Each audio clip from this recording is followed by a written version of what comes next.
Welcome back to Shard Collector Films. This is part 2 of the How to Play Heroes of the Grid series. So, you have all of your rangers set up. Now it's time to set up your villains in the game board. Before we get into the villains, let's start with the centerpiece tile. In this case, being the command center. You're going to place it down in the center of your playing area. Move this off to the side for now. Each centerpiece has its own unique use for the rangers. I'll go into detail on them in individual videos overviewing their respective packs. In this area, you will in most games use energy tokens as extra lives. You'll place them here on the centerpiece, not where the rangers are, just in the general area. These go in the command center tile. Each time a ranger loses all of their cards in their deck, take 1 energy out of the command center. If for any reason there are no energy tokens left in the command center, the rangers automatically lose the game. This is one of 2 losing conditions in the game. The rangers also start the game and reset their deck here. There's an alternate side to each board, including the centerpiece. The centerpiece's other side is in assault mode for the game mode of the same name. That's all you need to know about the centerpiece, so let's move on. To complete the game board, we must choose our minions, or we could just go along with whatever game boards we want to use and then just use the corresponding minions. How this works is you take a certain minion, you have to take 2 types at the very least, and use their corresponding tiles.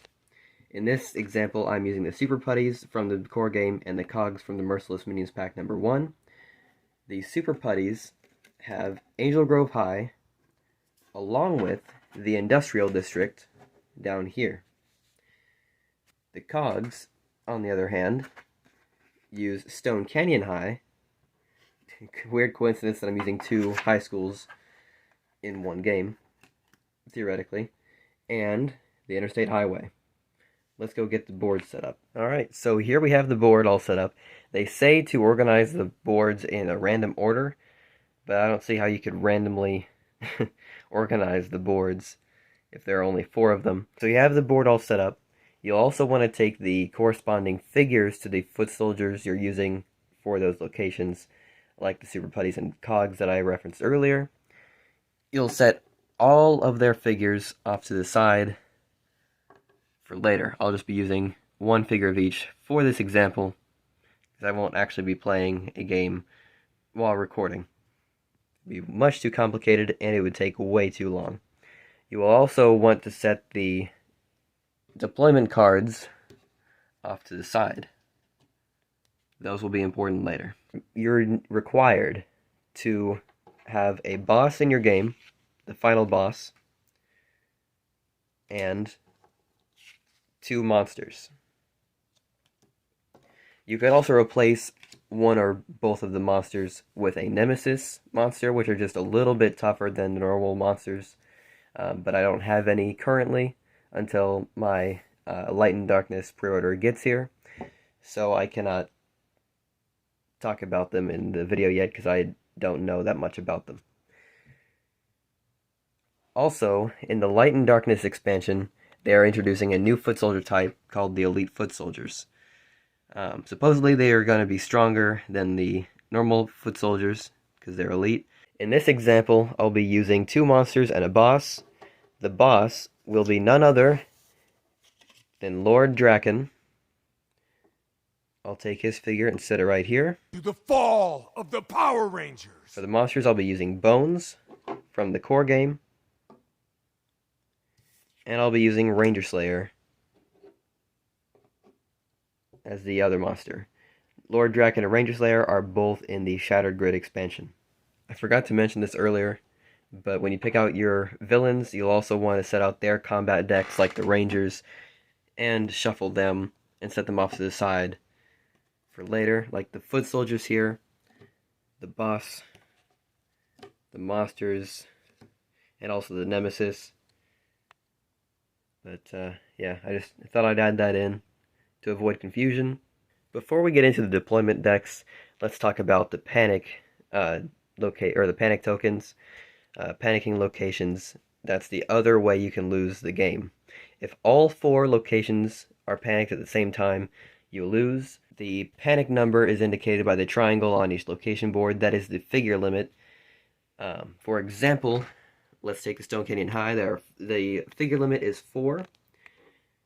So if I put 4 cogs, for example, on this board, the figure limit has been reached. I'll take this panic token over here, right there, and place it on the board. I've seen people put it in the middle of the board. I like to put it on the side where the edges line up almost exactly. Because people were losing it with the figures because they wouldn't put it on the side, they're also making 3D panic tokens, which will be pretty nice. I don't need to use them necessarily, but I think they'd be nice. Anyway, I digress. That is how you panic a location. That's one of the ways you can panic a location. If all 4 locations are panicked at the same time, you lose.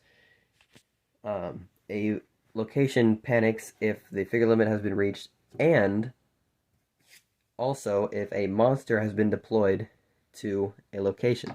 So let's just say, in this single deployment, this is impossible, but what if you just deployed the monster on his own, and he just went here? The location immediately panics. The figure limit has not been reached, but since a monster has been here, or nemesis, or a boss, when a boss is also deployed to a location, the area immediately panics. You have been warned. To set up your deployment deck, I recommend separating all of the foot soldier deployment cards by their locations. You'll want the 4 separate piles representing all 4 locations. You want to put them all into one single deck, and then shuffle it, separate it into 4 piles like you see here.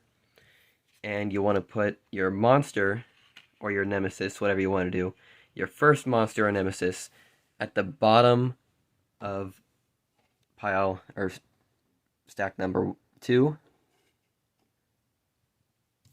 You want to put your second monster at the bottom of stack number 3. And you want to put your boss at the very bottom of your deployment deck, at the very bottom of stack number 4. And then, without shuffling a second time, stack them all up on top of each other. And that is your deployment deck. A very sloppy one. But moving on, while we're on the topic of the deployment deck, here is the genius way how it works. So you have the entire deployment deck face down with the locations. I only have half the board right now, just so with 2 locations we'll be using. You can see the location face up. That will be the location that the last thing that you flipped up will be going to.